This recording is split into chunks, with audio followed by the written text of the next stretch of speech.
Welcome to the Upshot, Multi-World Disc Golf's podcast about the latest in the disc golf world. I'm the editor, Charlie Eisenhood, in Chengdu, China, at the World Games. Joining me is Josh Mansfield. Josh, World Games Disc Golf wrapping up just a couple days ago. Not a big surprise. Missy Gannon Burr, the Gannon combo for Team USA taking home the gold medal. Very impressive stuff from them. The flying disc action continuing this week with the ultimate competition. That's why I'm here. I'm commentating on the broadcast. And quite a time and exciting to be here, Josh, I have to say. I'm sure.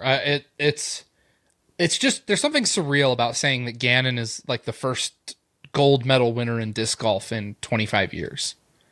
Right? Like that's spectacular. That's special. And it's funny. I was thinking about it. I bet, sorry to interrupt you. I bet when, Gannon and Missy look back later on in their careers, like they will remember this tournament and they will have that gold medal hanging on their wall and they will not ever forget that. Like it will, it's not the same as winning a world championship. No. And like, we all can all understand that, but like, it's a really cool event. It's because it's this obviously is not the peak of competition, but this is a participation in something that's bigger than disc golf. Right. It's bigger than just people throwing discs. Knowing you're here representing all of American disc golf. Right. Exactly. It was funny. I was thinking about it. I know that we had talked before about like, could flying disc make it in as a discipline or as a sport into like Los Angeles? And after Finland, I was like, man, if we ever do the summer games in like the Helsinki summer games or something, disc golf could have a real shot at making it into one of those. Absolutely. Like that, honestly, I think is a better shot of making its way in if it was as a host event, if it was in Northern Europe. But they would never put a summer games in Helsinki. The problem is they're only going to host winter games. Could we make disc golf a winter game in Helsinki? Can we make that work? I'm sure we can figure it out. Well, the Finns, they go out there. They're crazy. They got their ribbons taped on the disc, and they're just going out there. It's a whole nother sport. I'll tell you that. That's for sure. It's for sure. Let's do like disc golf biathlon. You like cross country ski and then get to a tee pad and throw and then ski. And we could do that. I would be into that. Yeah, right. That'd be great. You have to just keep throwing you have to take your skis off, throw, put your skis back on, ski. The hole is like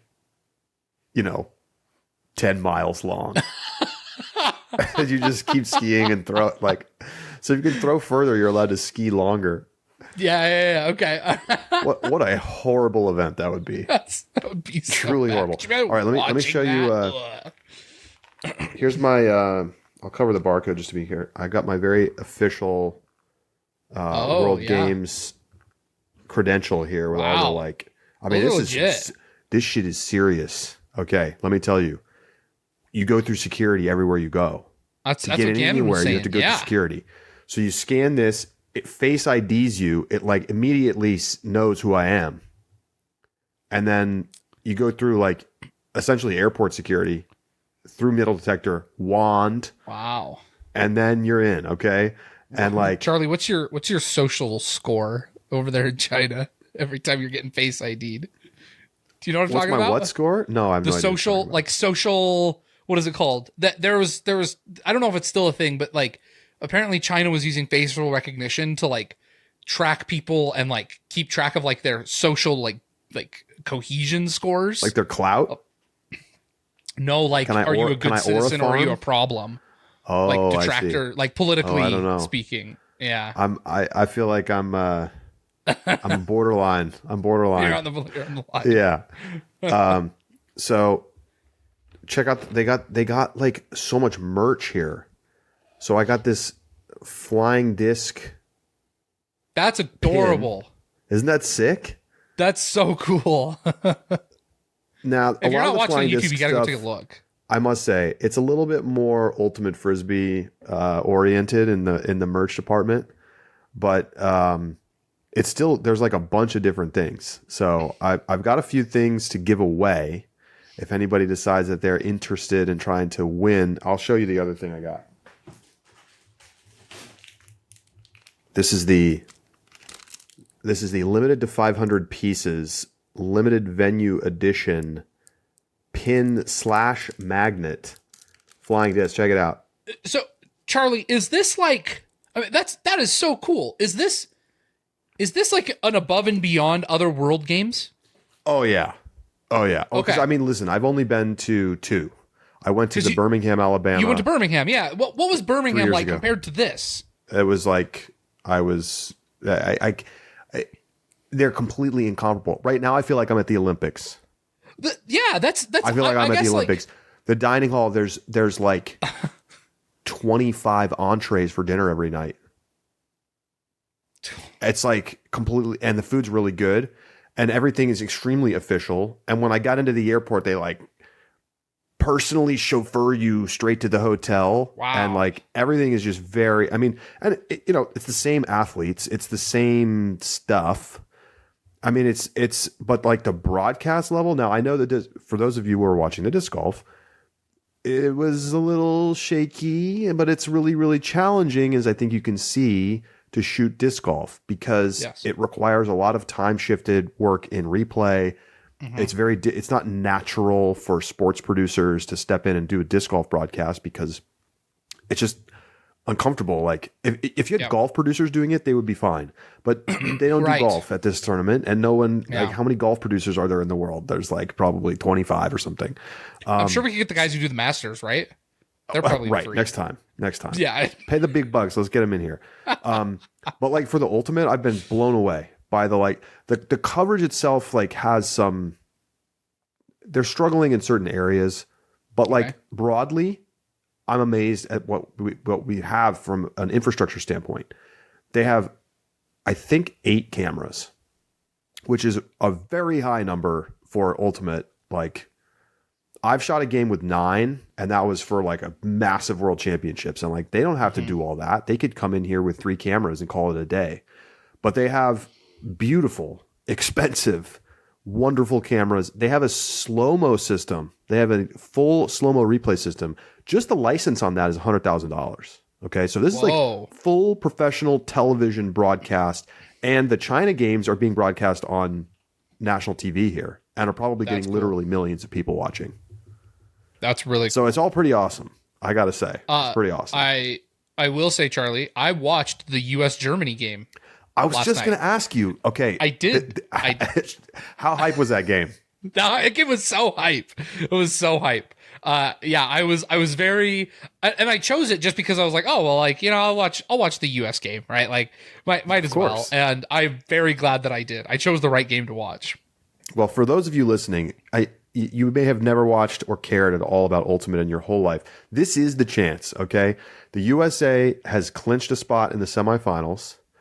The semis are going to be, unfortunately, the timing is just not wonderful, but they will probably be, they haven't been officially decided, but they will probably be at 5:30 a.m. Eastern time on Friday. I might not be getting up for that one, Charlie. I don't know if you're going to get up for it, but you could avoid spoilers and watch the VOD right away. But I would just highly recommend that people check this out if you're like even marginally interested. Because this is the highest level of Ultimate Frisbee that there is, and it's just kind of cool to watch flying disc sports if you like throwing discs, which you do since you listen to this podcast. Right. Yeah. I didn't realize I could watch it back. I made sure to set an alarm to watch this one live, so I'll go back and watch the VOD then. Yep. I will be honest, it's not hard for me to avoid spoilers for Ultimate. My feed is not saturated with Ultimate content, though my phone is probably listening to me now. I'm gonna ruin your day. Oh no! And then I'm gonna say no spoilers for live sports in all caps. Do you remember how tedious these debates were? The spoiler stuff and the people, like every week questions about live versus post. Oh my god! Thank God that's all over. Live won, folks. Yeah, it's the live crowd has won. They came out victorious. Shout out to those of you who just still grind Jomez, and that's it. I don't know how you can do it, but good for you. Yeah, the one thing I've tried watching like disc golf on double time. It's just not the same. I do a lot of things on double time or higher, and I disc golf is not one of them. At which point it's like, why not just watch live? So exactly. All right. Well, we did do a rapid reacts all about the World Games, and also the Turku Open, which was this past weekend. Turku Open, pretty exciting. Silva Sarnen goes to a playoff with Katie Alsalu and wins in a playoff. Looked like Katie was going to get her first ever Pro Tour win, but Silva ruined her day at the end of it all. And then Ezra Robinson got his second win of the season, beat out Calvin Heimberg, Daniel Davidson, Mauri Vilman, and got back on the winner's circle, which is a great sign for him. I feel like for him to be getting back into form as we enter the end of the season adds a little bit of intrigue, because I feel like we are all, I say all, you and me, Josh, we've completely abandoned him from picks. We don't even really talk about him that much because he just hasn't been that much in the conversation after an amazing 2024 season and then kicking off 2025 with a win in Florida. Yeah. And like you mentioned a little bit there, Charlie, like this is a big win for Ezra. It's that second. First off, multi-time winners. Not like you have lots of one-time winners, lots of one-offs who win once, never come back. I never felt like that was going to be the Ezra's story, but it's nice for him to have another one. The other important thing, there is no asterisk on Turku for the MPO. That was a legit field. You had lots of top guys. The only top guy that really was missing was Gannon, and most everybody else stayed over for Turku. And so I give that a win. Silva's little more of an asterisk on that win. That was a little softer. Most of the top FPO players were not there, so that one's a little different. But great to see Ezra back at the top again. My apologies to the Turku Open, but it just I was never going to care about that tournament. I'm going to be honest. It doesn't matter that it was Turku or anything. You could have put anything. Right. I am MVP honestly Open. a little bit shocked that many people stayed for Turku. Yeah. I really am. I mean, I thought people feel like, you've already made the trip over there. It's right there in front of you. It's like a thinner field, so like easier to get some money. Doesn't prevent you from getting back to play Ledgestone, which is this weekend.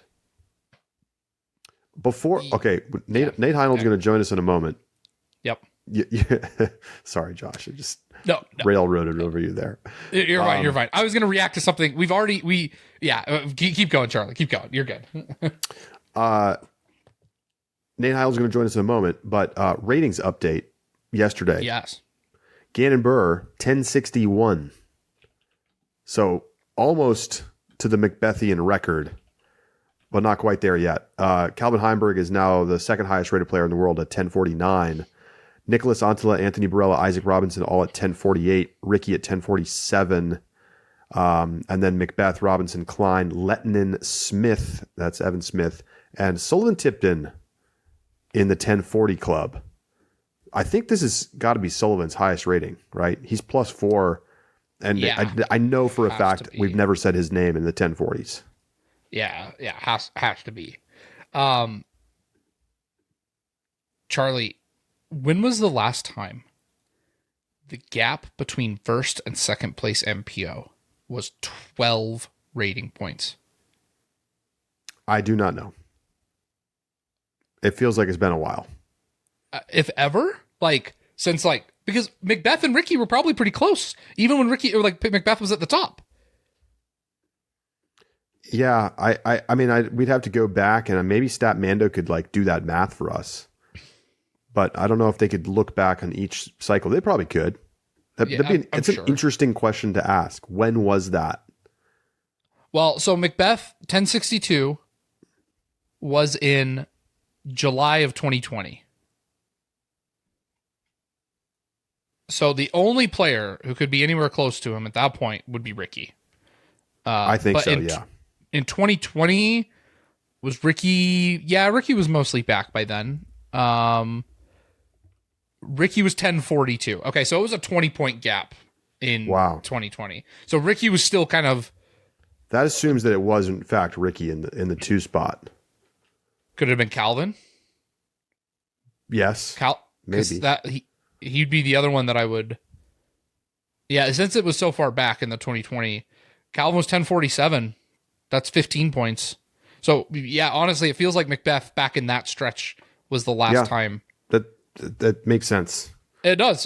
That's when I probably would have speculated anyway. So Kristen Latt remains the number one rated player in the world in FPO, though she does drop 2 more points to 996. Holland Handley sitting at 988. She dropped 3 points in this last update.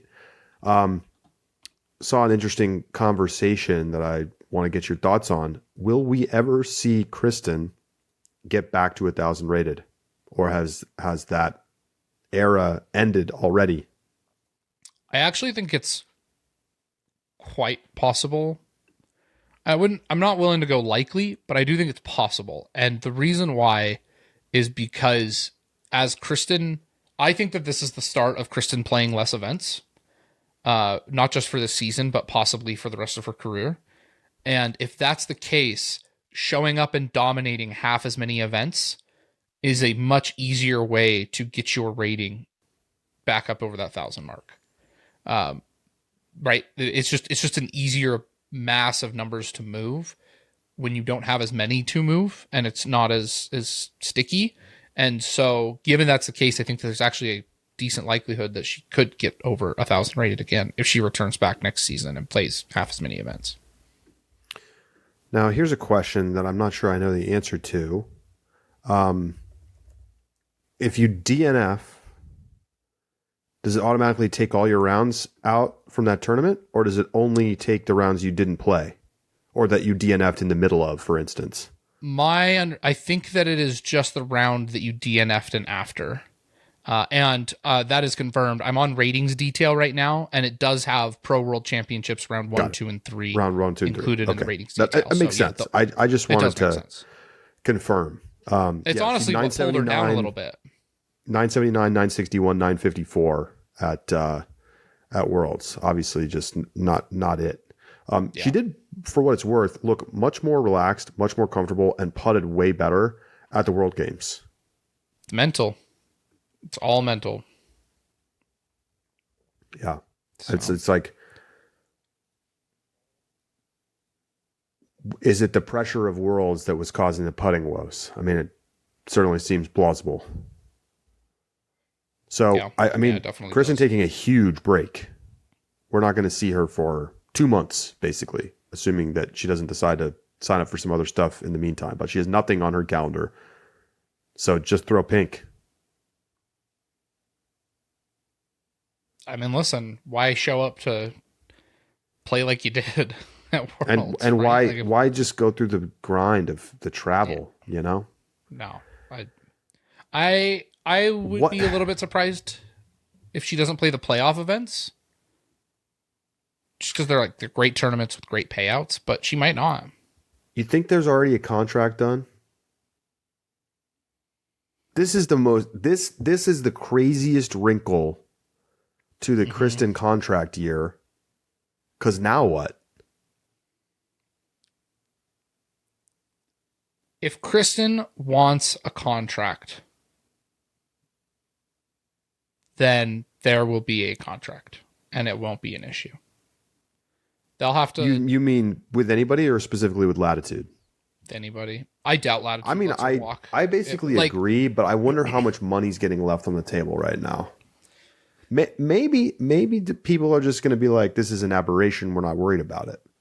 And the thing is, like, I don't know. I think Kristen commands too much selling power for Latitude to be like, no, we're gonna hedge our bets on this. They might say we want a minimum number of tournaments. But it's not going to be the tour that she plays. I mean, Kristen grinds. She grinds out there, and especially when you compare her to like Ev and Henna.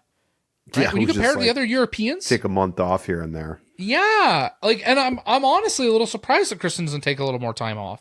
So I wouldn't be shocked if Latitude's like, yo, we want to make sure you actually tour next season, but don't tour like you did this season, and we'll be fine. And I have a hard time believing that Kristen's not going to just like keep selling stuff.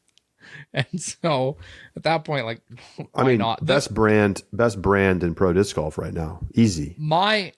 Agreed. I saw people rocking Kristen gear, like shirts at Worlds. Oh, 100%. All over the place in Estonia too. All over the place. Well, did you see it all over the place? Oh gosh, yeah. The number of people in Kristen shirts in Europe, it was crazy.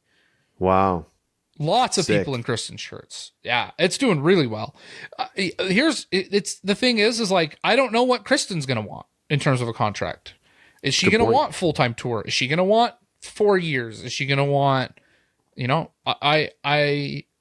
my biggest question mark, I really think it'd be easy for Kristen to be like, yo, this is an aberration, right? Even when I was doing poor, I took second at European Disc Golf Festival. Do you want me to call somebody else? Really? You want me to start picking up the phone? Come on. And she'd get a deal. The question is like, what does Kristen want? And I don't know the answer to that. I really don't. Fascinating. I mean, it's not the off season yet, but it's just got me thinking about how things are going. Yeah. Of course, Kristen will not be in the field at Ledgestone this weekend. Okay. So I teased the interview. Now let's finally get to it. Nate Heinold joins us next on the Upshot. We'll be right back.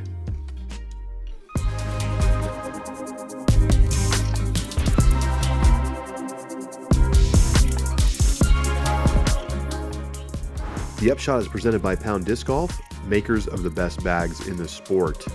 Well, set your calendars 12 p.m. Pacific time, 3 p.m. Eastern on Friday, August 15th.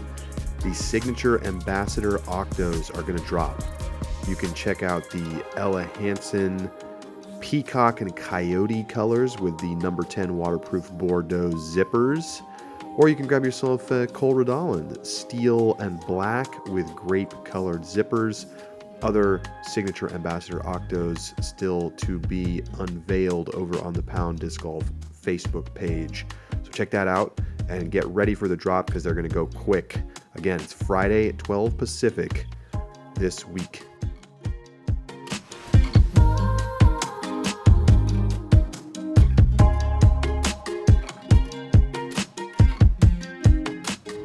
Joining us now on the Upshot is Nate Heinold. He is the TD of Ledgestone. He is the purveyor of all things Ledgestone, and he is the PDGA board president. Nate, welcome back to the program. Gentlemen, thanks for having me. So we are, let's see, it's Wednesday there, right? I'm just making sure I got my time zone straight. Yep. I'm in Chengdu, China, Nate, if you didn't know that. So I'm 12 hours ahead of Eastern time, and so we are 1 day away from Ledgestone. I was just looking at the disc golf scene. Over 2,000 AMs playing this tournament again this year. Somebody in the Discord said it's 2 more people than signed up for last year's tournament. But it's just an incredibly massive event overall. How has this tournament managed to sustain this level, given that we've kind of seen a little bit of a pullback in the disc golf market over the last couple of years? Yeah, I mean, I have other events like D-Glow that are going to trend behind last year. I have some events that are 50% ahead of pace, some smaller A tiers. But most of my events are flat, at best, and some of them are down. Ledgestone was the most worrisome with the general membership trends. But honestly, I think the ability to play, a bunch of flex events with 200 players and, we have a flex event. We have 3 of them today, and one of them had like 30 players signed up in MA50. And so if you're an MA50 person or MA1 and you can play with 60 people in a flex event, plus the main event, plus get a $500 player pack and play awesome courses. I mean, MA1 gets to play Eureka Temp, and a couple divisions get to play Northwood Black. And we have a lot of other good championship courses. A big payout. We have 45 vendors at the Fly Mart. And so I think just all of those things combined with, it's like, the Woodstock of disc golf. You just got a big, a lot of people here. And it just, I think once the train gets rolling and people, keep coming back, it's great. But this year I just looked, we have 959 players who have never played Ledgestone before. that are playing this year, which is about our trend. It's usually 60% returning. I just actually pulled the data as well. I have special Brixton cards for every player who's played 5 years or 10 years or 15 years. And I have one person who's played every year. And so I think all of those reasons are why people keep coming back. When you look at those numbers, registration numbers, you said you're coming in steady, you still got this massive event. How does that, I know with increased costs of everything, that makes things tricky. What's the MPO and FPO purse going to look like? Yeah, it'll be bigger than last year. Cost, I mean, the main driver of my cost are staff hotels, staff pay, food, Airbnbs, plane tickets, car rentals. That stuff is 40% higher than it was 4 years ago. So that has been a killer, to be honest. I've been able to maintain costs in other areas, but I mean, I have 110 paid staff members for the event. I would love the Steve Dodge model of my staff paying to be here. And I'm kind of joking because Steve has a good model that works, but I mean, I have to put people up. I think we have 6 Airbnbs and a bunch of hotels and rental cars through Enterprise up the wazoo. And so it's been a challenge, but we actually have been really increasing non-endemic sponsorships that has helped us kind of stomach some of those increased costs. But the purse will be $3,000 to $5,000 higher than last year. So can you highlight some of those non-endemic sponsors that you've gotten? The big one has been First Form. That's been one that we got for this year. Vessi, we just signed to a big deal for this year and next year, actually. And so those are the 2 biggest ones that really kind of helped spur some things on. I mean, obviously, we also work with a bunch of local tourism partners that are very supportive. But this year, we're also doing a local scavenger hunt, which it's called a scavenger hunt. But we have 17 local sponsors that are sponsoring the event on top of this concept of a scavenger hunt where all the local players can go to the business and do something and get a little poker chip coupon and then redeem it at our pro shop and get free stuff. And so we'll lose money on the scavenger hunt, but I'm trying to get more local businesses involved. But our spectator ticket sales, because of getting more local businesses involved, they're posting on their Facebook pages and putting signs up. Our spectator tickets just passed last year this morning, meaning we'll be 10 to 15%, if not more, ahead of last year's pace, which is very surprising to me. But we'll be well ahead of pace for last year. Now, hopefully they all show up. It's supposed to be 93 degrees on the weekend, so we've sold the tickets, but it's going to be hot. But the humidity looks like it'll be not unbearable. But that's been kind of the sponsorship piece. So. I just want to reorient. I mean, we've been in Europe and focusing on European disc golf for like a month, maybe more than a month at this point. The whole tour is coming back to the U.S. No Kristen, though. Sounds like her plan not to come back until Throw Pink. But just like, do you like being at this spot in the tour where it's like everybody coming back? And or do you prefer kind of sitting in a slot where you're like a little bit further on, or like with other U.S. events leading up to it? Yeah, the latter for sure. I mean, Europe was amazing to watch. I mean, I think the players are going to come here, and first of all, it's brutally humid, though I guess it was humid in Finland. But we can't compete with some of the things that they do for sure. And so do I think it'll be a letdown?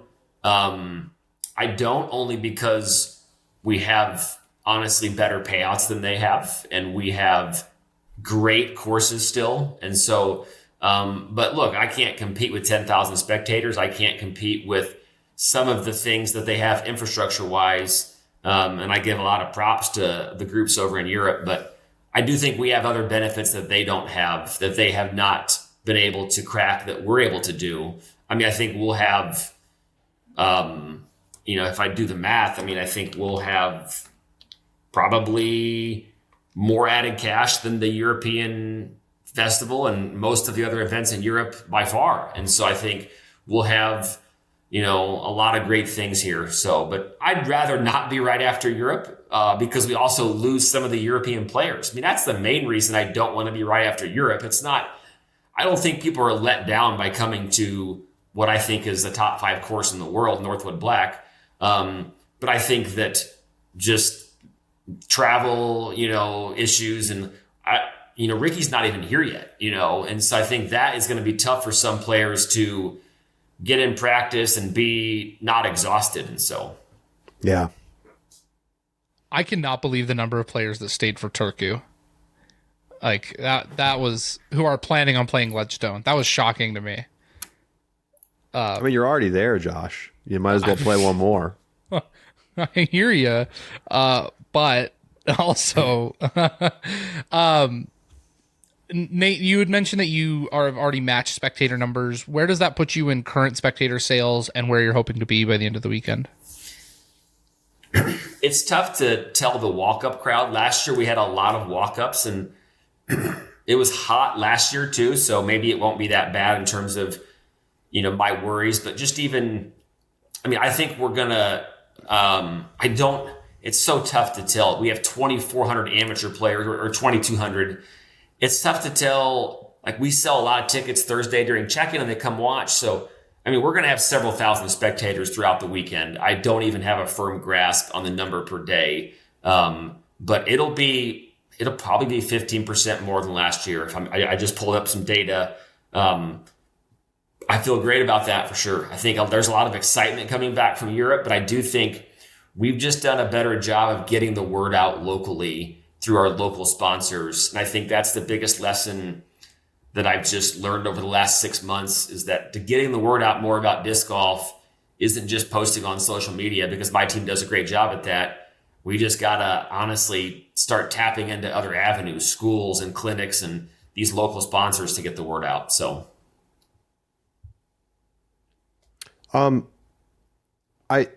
with you here, I have to ask about some of the other big picture stuff, because I know you're paying attention to these trends more than just about anybody. I mean, you're literally involved on the sales side of discs and products. You're doing tournament stuff, and you're also sitting in PDGA. I was just looking at the latest numbers from the PDGA, down about 11% year over year membership wise. Like, where are we in disc golf right now? Like, when you kind of look into the crystal ball for what's ahead, not just to the end of this year, but maybe like 1, 2, 3 years down the road, like, are things going to start to climb again, or does it feel like we're going to be in like a flat consolidation period for a while? It's like, because you see what's going on in Europe, and yet like the numbers in the States are a little bit more iffy. Yeah, that's a great question. It's what I think about the most, for sure, as a business person, as a fan, and as the board president. I think that right now, my pulse of the industry is that we're flat when it comes to play. And I've seen the UDisc reports and I've seen other things, but I think that we're flat when it comes to overall casual play, where if you go to the course, if you go to your local course and look at it compared to even maybe the height of COVID, it may not be lower in terms of round counts. I mean, UDisc may show the round counts higher, though I think that's just more users using UDisc. I think we're flat in terms of overall play and down 5 to 10% for people playing in tournaments. I do think that it's really easy to go out and play with your friends, but as things have gotten more expensive, inflation was rough for a few years. I do think that people saying, you know what, I need to actually work on Saturday. I need to take the extra shift. I'm not going to spend $50 to go play that C tier. So I do think that has hit enough of our membership where the people that, I used to play 25 events a year and I have played 7 rounds this year. And so I think that's just me being busy. But I think that enough people may need to just take on a little more because of maybe some economic conditions where they're just maybe not playing that tournament as often. And so I do think we're going to get through that. I think this year is right on projection, to be honest, but I think we'll start maybe to flatline next year. And I think growth in 27 for tournament play. but I don't see anything wrong with casual play. I don't see, I mean, our beginner disc sales are not down. Our on the ground tournament sales to new players. I mean, we just hosted, I'll pull the data. We just hosted a downtown pop-up disc golf tournament in downtown Peoria yesterday that had 300 players, most of them not PDJ members. Today, it's sold out again. It's short 100-foot holes in downtown Peoria. We're doing it Friday night in Morton.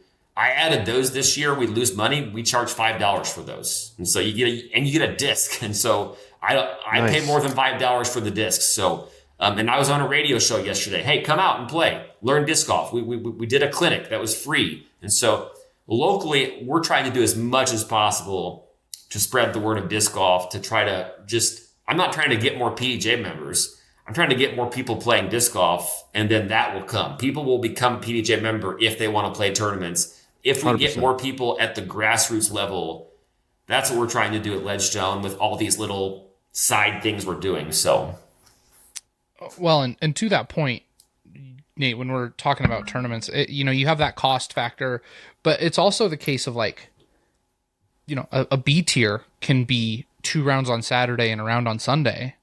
And I mean, that's your weekend, right? You wake up on Saturday early, or maybe driving Friday night, and then you're playing all weekend. And I can go play 2 rounds with my buddies before lunch on a Saturday, and then still have the rest of my afternoon to do yard work, whatever else, right? And so I love the idea. What are you talking about right now, Josh? What hypothetical person are you talking about? I don't know, this hypothetical person. Did I even say hypothetical? Oh, this is me. I am not playing as many events this year because I am... I'm just busy. I've got a 1-year-old too. It's hard to leave for a weekend. And I love flex starts though. Oh, I know. Flex starts that are, hey, come play 1 round.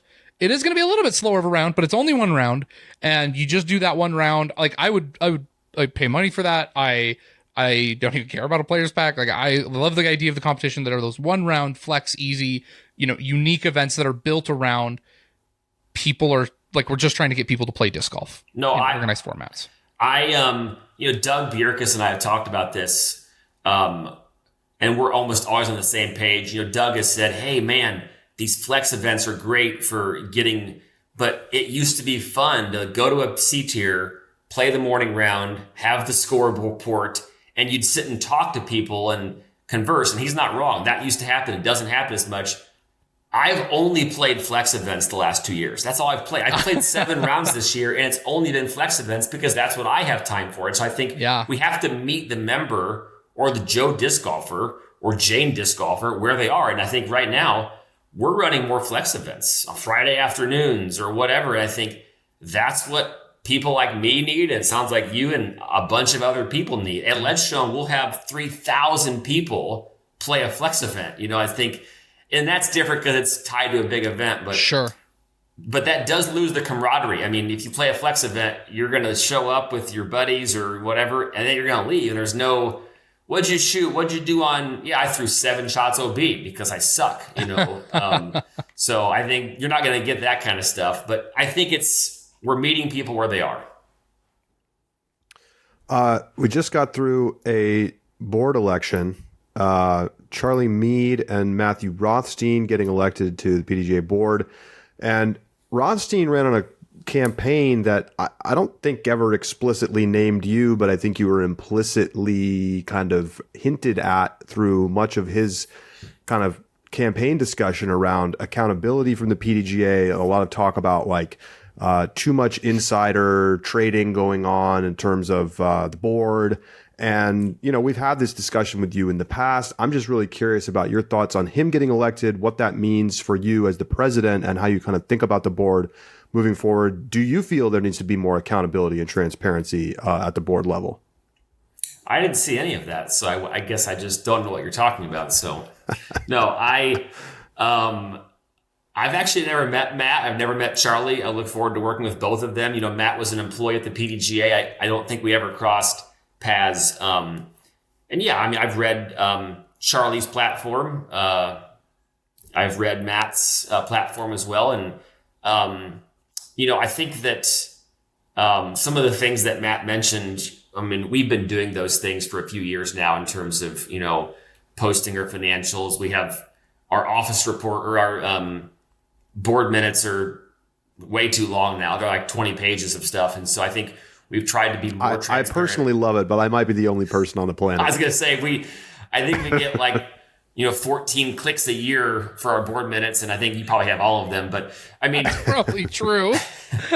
So it's true. I do think we've, Doug and I have tried, and the board has tried to put more information out. I don't know that people care that much about that kind of stuff. I mean, but we do try to put more out. We've, are we going to release major contracts and bids? Are we going to do things that make it more transparent on that side or this side? At the end of the day, I think we've been more transparent than we've ever been in terms of the information that we've released. At the end of the day, as I said to you guys on an AMA, on Staggered Stance the other day, I have a conflict of interest statement. I put it out. This is my last year on the board. I can run one more term. I'm not going to. This is my last year, starting in September. At the end of the day, my conscience is very clear. All of the staff that I converse with, we feel very good about it. Other board members in the past, there was one year we had 3 board members that were involved in a major bid. And after that, we've changed processes. So I think one of Matt's things was, hey, board members are involved in major bids. Not anymore. And so we don't touch those. We don't look at those. We don't vote on those. The staff does it all. The board used to vote on manufactured discs, if it was approved or not. Like the board would vote, is the Innova Destroyer an approved mold? We don't do that anymore. We took that away 5 or 6 years ago. And so I think we've tried to take things out of the board's hand to keep us at focusing on very high level strategy and the supervision of the executive director. But we file conflict of interest statements. We have a staff member who's responsible for anything on the legal side to make sure we're doing things above board. But all of the board members, we're all aware of our own conflicts. Other board members have conflicts. I mean, we have a board member, we've had board members sponsored by manufacturers, and so we try to do a good job with that. I feel good about it. The staff feels good about it. I understand the concern, and I think we've done a good job working through it. Maybe you're not as involved on this side. Like you said, I know the board doesn't vote on major bids, but I know that in the past, like, it's hard to get bids. It's hard to get qualified bids for majors right now. And there have been cases where Jeff Spring are running Worlds because we are just not getting as many bids as obviously that we'd like. We have the unique case of the Estonian Disc Golf Festival that is going to host Worlds in 4 years and kind of writes out this contract that gives them majors and Worlds deviating from the typical major process. Is that a model that you expect to be one that is kind of like a test scenario, may become a future model for how we do majors, where we create 5-year contracts that prep Worlds out that far in advance? Or do you think this is a one-off anomaly that isn't going to be, like, we're not going to replicate? I don't know that we would replicate it. I mean, maybe there's an opportunity for that. I mean, I certainly would say, oh, pick me. But, it's funny that in this case, the staff did all of the legwork on this and came to the board. I mean, if I had such a conflict, I would have pushed super hard to vote against this one. And if you look at the minutes, I was very supportive of this. I mean, if I want to run Worlds in 2029, I would have not wanted Estonia to happen. I would have said, hey, let's let Nate do that. But I saw the benefit of this in terms of, giving this roadmap to get Worlds back to Europe, to give them time to plan this second course out. And so I voted for it. I don't know that there'll be another opportunity like this. I'm not saying there won't be. But I think even last time around when we went out for bid for majors, and this is public information that was out there, I think there were 14 majors that we had available for bid. So 7 and 26 and 7 and 27. I think we had 22 unique bidders, maybe 21. And so you just do the math. Now, some of those bidders bid on every event. They would say, hey, I'll run any of this, 6 majors. And so they count it as a bid. But 22 unique bidders for 14 majors, I've bid on multiple majors when I was the only bidder. I've been awarded a major when there were no bidders. And that was the PEJ came and said, hey, we have nobody to run this event. No one's bid. I wish we had more. I would love to say that even this Ledgestone event that I'm running this week, I'd love to say it's massively profitable and I can go have a beach house in Florida. But the actual event is a lost leader. The actual event loses money. And you may say, well, that's not possible. Nate's lying. We give 6 figures to charity. I have 6 figures of staff costs, 6 figures of added cash with the A tier side. We have massive expenses with player packs. People think, all that stuff's donated. Our player pack costs are over $550,000 this year. And so for every amateur player that comes to Ledgestone, we spend about $65 more than their entry fee. And so I have to make a lot of money back from tourism grants and sponsorships and disc sales on the ground.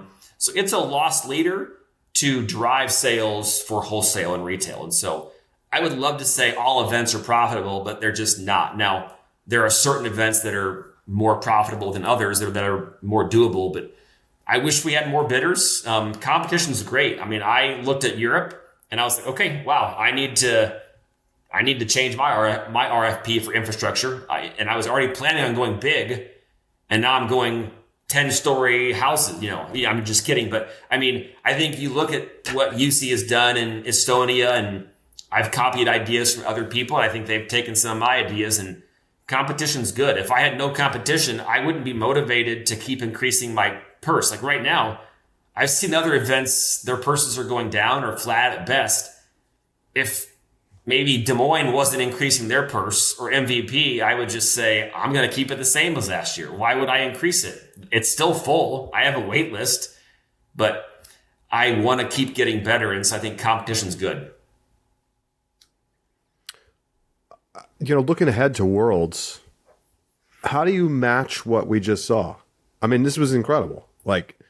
In some ways, it's not possible, right? There's not going to be, NBC isn't going to be like, hey, we want to buy broadcast rights and we're going to show it to, hundreds of thousands of people. That's not happening. But do you think it's possible to pull in, 6,000-7,000 spectators on Sunday and have some of the same kind of, as you just mentioned, infrastructure in place for it to kind of look and feel like professional sports? Sure. I thought it was amazing. I don't have much in terms of criticism at all. I think UC, it sounds like this is the swan song. And if it was, he went out on top. And so, I do think actually, and this is a bold statement, but our infrastructure will be bigger and better, to be honest. And I was already planning on certain things. Our infrastructure spend will be more than double theirs. And I kind of have a ballpark of what theirs was. So we'll have a lot of. What are we talking about here? We're talking about double-decker, like you'd see at a PGA Tour event structures. We're talking about glass atrium tents. We're talking about, we'll have the same amount of video boards. I think I'll have 4 or 5 at Toboggan.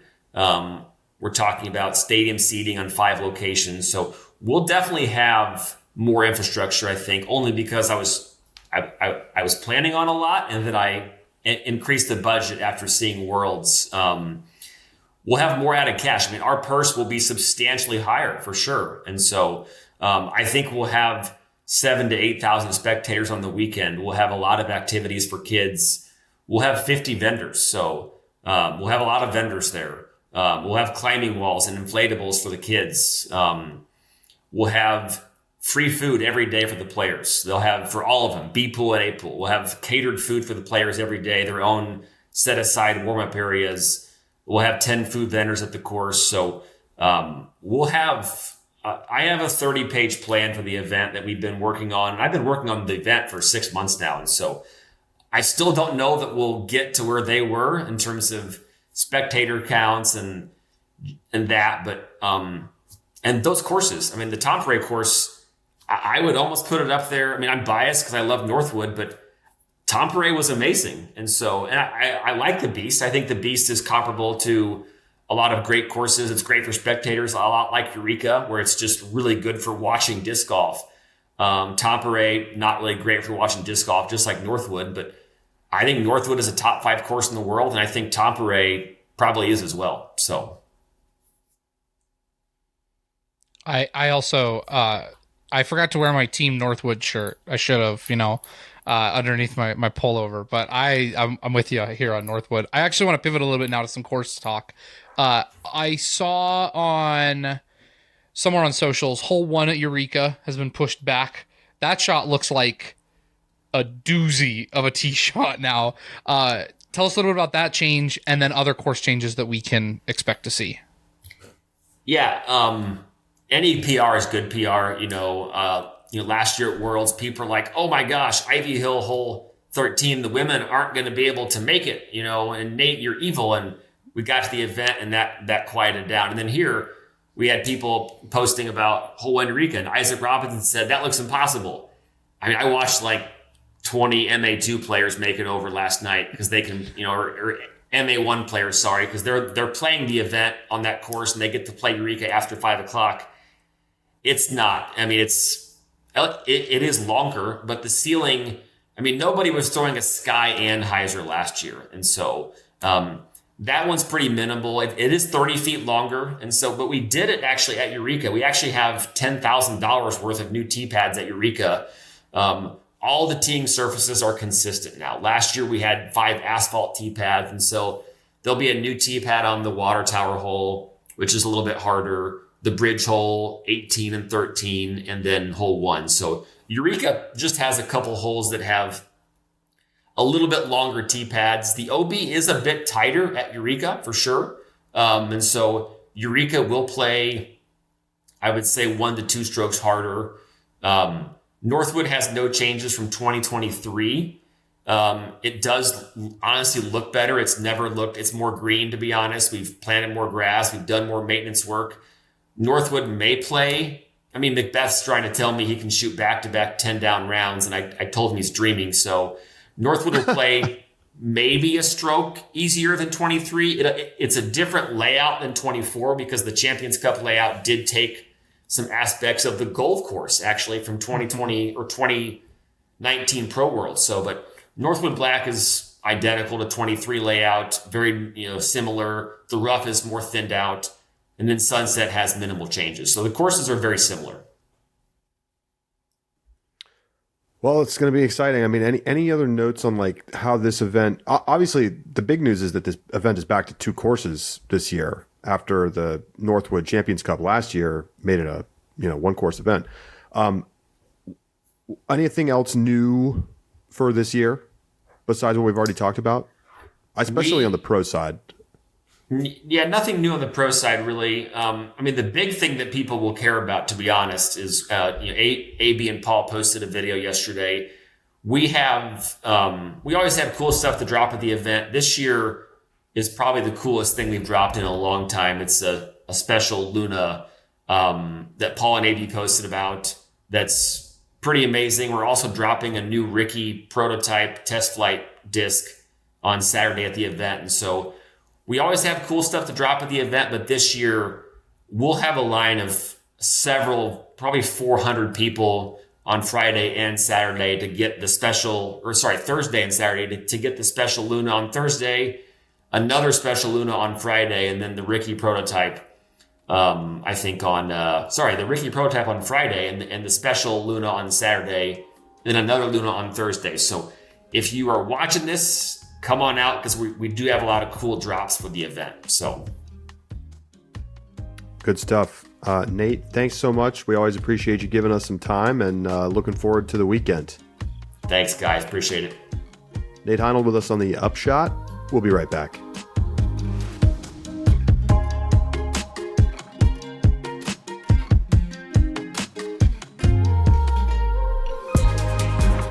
Welcome back to the Upshot.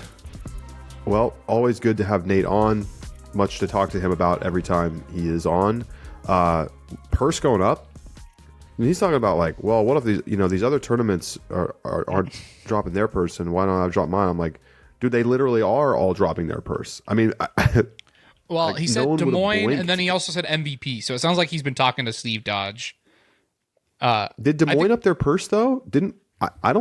I don't think so. I don't know. We have a I'm handy gonna look. dandy I'm gonna look. purse watch. We literally have done this on Purse Watch. We do this work. What is that called now? Discmania Challenge. Discmania Challenge was down 7% this year. Oh. Anyway, I mean, well, okay. Ledgestone's thing is paying a lot of money, so Ledgestone's thing is that, so like Nokia's thing is that it brings out a stupid amount of people every year, right? That's the beast. That's their thing.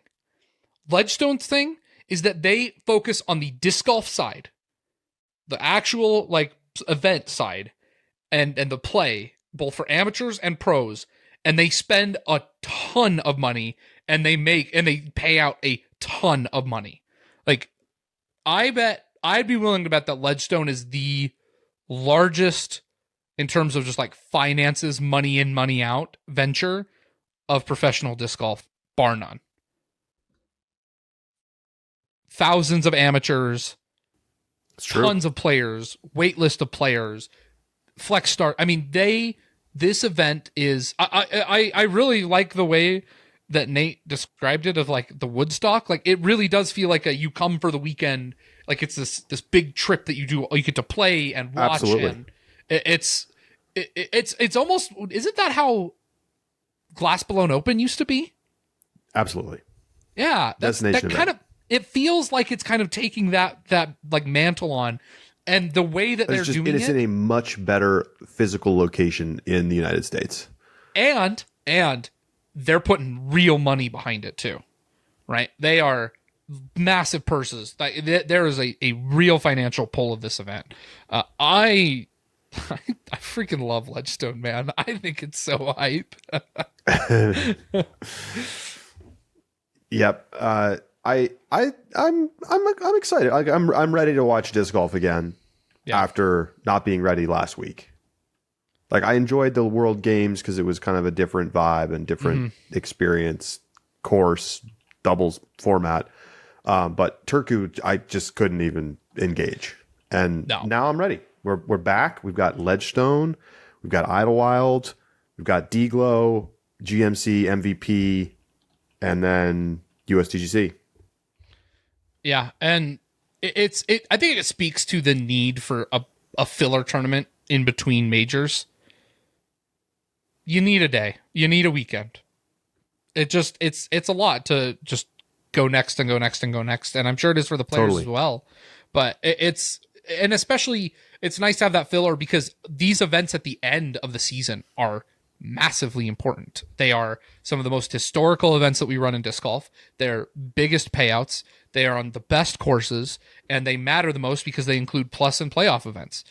Think about these courses that we play, right? And the pre-COVID disc golf world, these two line up very closely. You have Ledgestone, you have GMC, you have Idlewild, you have D-Glow, you have MVP, and then you have USDGC. Like, those tournaments defined disc golf and have defined disc golf for well before COVID. And we have a lot of new events that are really good events. I love Portland back, and I love the way that Portland is run now. But these tournaments at the end, this stretch at the end, just feels like it holds a certain sense of importance. And I'm ready to go. I am ready to go. And this is the kickoff. We're back in the United States. We get Ledgestone. Northwood's back. You know, last year was lackluster. Let's be honest. I mean, it's just, we're not trying to do all that. No. I like I said, I say regularly, I'm not a fan of 4-round tournaments on the same course very often, unless it's a major, because the major brings that additional pressure. There are not many courses in the world that can stand on their own for 4 rounds, and Lake Eureka certainly is not one of them. I definitely agree with that. If you want to rate those courses or this tournament, you should take the Fandom Survey presented by First Available Research, and a lot of findings will be published on Ultiworld Disc Golf, and we'll be talking about them on this pod, and we'll have the folks on, Jesse and Josiah, to talk about everything. And every year, this survey gets better. It gets more comprehensive. It gets more interesting. So we'll put up the little QR code here on the YouTube version, and you should absolutely take the survey. I think it's just discgolfsurvey.com. Let me make sure that that's right before I say that on the air. It is. You go to discgolfsurvey.com, you click the button, it's anonymous. You can choose how long you want the survey to be. So if you want to go all in and give all your answers and thoughts, you can take the long version, or you can just take the 10-minute version. Yeah. We love talking about this on the show. And I think so this is helpful. a very interesting year for people to take the survey, because I want to see like how are tastes changing, like how are people engaging with the sport. It feels like we're just in this sort of like kind of difficult to define transitional stage right now. Yeah. It'll be interesting. And we've like Jesse's run this enough years now that we're really starting to see, we're going to be able to start to see some trends. And right. Whereas, a few years ago, when it was the first iteration, wow, that's interesting. How did people feel about Macbeth during his peak? I don't know. Right. Like we didn't have that data to rely on. And so I love seeing this change. This survey we reference this throughout the year constantly. For sure. It really does inform our ideas of disc golf in a lot of ways. And so please take the time, go do this survey, send it to your friends if they're even casuals of professional disc golf. I think it's also tailored for those that don't follow professional disc golf. So if you like just play disc golf. Oh yeah, no, it's just about disc golf. Yeah, just get them the survey. Get people, get your local club the survey. And because it really does help shape our understanding of the sport in a really important way. You got it. All right. It's time to make some Ledgestone picks. I don't really know what else there is to say about the tournament. Are there other things to note about the courses? I don't think much is changing. Not much is changing. These courses are what they are. You've got Northwood Black, a brutally hard wooded course that features the infamous hole 12, which I love. It is one of my favorite holes on tour. I want to play it desperately and watch myself get like 3 times par. But it is every year that course gets better because the rough gets cleaner, right? People are walking through it. It's getting pushed down and the rough is getting better and better as we go. And it's making this course like just even better to watch because now it's not like literally pitching 5 feet to the left if you're often, on the side, which is really how it felt the first 2 years. So great, excellent course. Nate calls it top 5 in the world. I like to agree. I know most people don't. I love Northwood. And then after Northwood, you have a unique course for MPO, FPO. You have Sunset Hills Country Club. That is for the FPO layout. It is a course designed explicitly for FPO. I wish more tournaments did this. I think this is another huge feather in the Ledgestone cap, is that they get to play a course that is designed for their skill level. Paired that with, and then Lake Eureka, which is what the MPO play. Very much like I like to think, I really do think of it like an urban course. Like it plays around a lot of urban architecture, water towers, bridges, also some a little more lackluster ones like baseball fields, but I think it has some interesting shots and it really is pretty good spectator opportunity. So that's the quick rundown. I know a lot of people are familiar with Ledgestone, but if you're new here, welcome to, in my opinion, one of the best events of the year. It's fine. I get harassed for this. Of courses. I really think I wouldn't have had as much of a problem if I hadn't put Ledgestone in S tier and MVP Open in A tier. That's what got me. I agree. Wrecked. If I had put both in S tier, I'm probably fine. Like people probably get off my backs. Yeah, that's true. Yeah, that's true. But now this is just my thing, and I own it. Right? That's give me Ledgestone also known for its payout. It was 144,700 last year. I'm guessing with the numbers that Nate was hinting at, they're probably going to get to 150K. They're probably going to try to hit that big fat round number. This was easily the biggest Pro Tour payout of the season last year. Yes. Even coming in ahead of the playoff events. It is only second to DGPT Championship and Worlds typically. So and USDGC? No, USDGC was 132. 132. Yeah. Nope. It was slightly behind Champions Cup last year by $300. Okay. So essentially the equal. But the fact that they're beating out majors is testament to the kind of money that they juice into this purse. Yeah, it's a massive purse. And obviously a lot of that's spurred by just how enormous the AM side of this event is. like and literally disc more than sales. 2,000 people. Right. Yeah. Right. There's a lot of very popular disc and merch. So yeah. I mean, Nate talks about like, oh, the event loses money. Well, like it depends on how you do the accounting. right. Like if you don't account for the massive amounts of disc sales that you do during the tournament, maybe it does lose money directly as a disc golf tournament. Right. But, Nate wouldn't be continuing to run this tournament every year if it was losing money. Right. But that said, I want people to make money in disc golf and I have no problem with it. And if we get good events, then that's great. Yep. Let's make our picks. All right, Rapid fire time. Okay. I have no bandwidth to try to be thinking hard about 5Xers. I'm so cooked in the standings anyway that what does it even matter? I could make perfect picks from here on out and I still wouldn't win. Okay. So here we go. I'm going Missy, Haley, and Ella Hansen. Haley King is in the field. Yep. She's a 5Xer, Charlie. Well, there you go. That's a nice little bonus. Should probably be in everyone's picks if that's the case. She really should. Missy Gannon won this tournament the last 2 times it was held with both courses.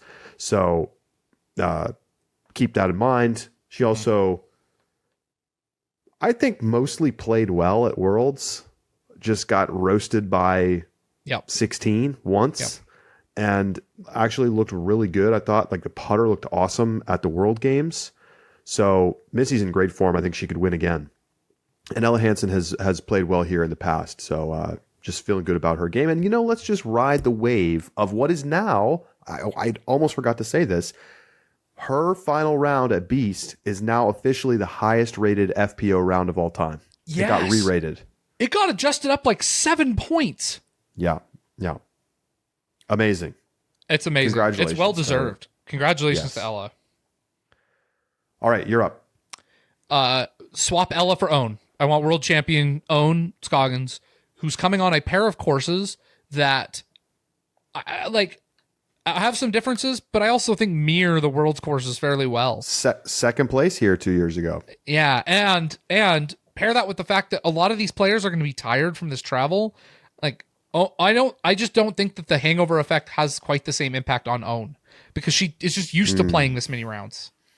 I am skeptical of your decision here, but Charlie, she's obviously in good form coming off Worlds. Are you telling me what does Own need to do for you to quit doubting the dog? She wins Worlds, man. What do you want from her? Oh my goodness. I'm sure I'll doubt the dog next week. You got an MPO. MPO. Give me world number 1, Gannon. This is probably a bad pick. I don't know if he's even back from Chengdu yet. So this is probably a mistake. Gosh, he is playing. He's just so much better than everyone else right now. In terms of consistency and everything. So I'm including him. I've got Calvin, who is a former winner and plays this event fairly well. But my final pick is going to be Kyle Klein. Few years ago when when we had the shortened tournament and Calvin and Ricky were named co-leaders, people forget that Kyle was like 6 down through 6 to start, and Calvin and Ricky both had like bogeys. Like I think Kyle was ahead by 4 strokes when they called that tournament.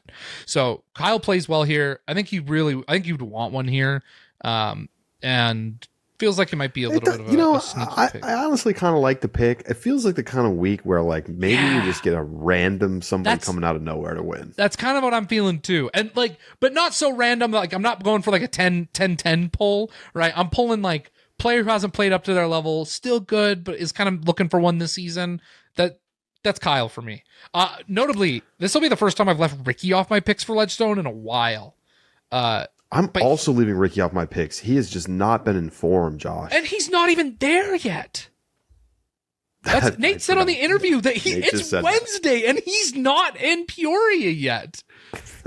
I'm not picking that guy. I'm sorry. And maybe that's hypocritical with Gannon, but like if I had to pick between 2 guys who are showing up day of, just rolling up to throw it without warming up, like give me world champion Gannon over like world egg layer Ricky right now. So Oh my God, World Egg Layer. guy played horrible at Worlds, and What a hater. What a hater. Played horrible at Worlds. I'm going Calvin, who's just playing great disc golf right now. Yeah. Ezra Robinson, little back-to-back energy. And Andrew Marweed, who's sneaky good at Ledgestone every year, and I feel like is in the middle of a really good season overall. I would love to see him win. Northwood, awesome. He plays well in the woods. Eureka is actually a little bit shorter than our open courses we typically play.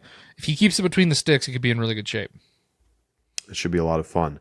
Well, we'll be back with you next week. We're doing one show this week as I've got to stay locked in on the Ultimate over here at the World Games. But if you want to check it out, World Games Live, you can watch the disc golf broadcast if you missed them. At least watch the final round. Watch Missy and Ginn walk it in.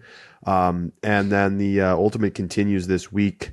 Couple of exciting matches tomorrow as teams try to clinch a spot in semis, but the USA is already through. So I definitely recommend people go back and watch the USA-Germany game if you want to just get a taste of things, because it was just a great game overall and some really exciting plays. So awesome. For Josh Mansfield, I'm Charlie Eisenhood saying so long, and we will talk to you next week right here on the Upshot. React Sunday night for subscribers.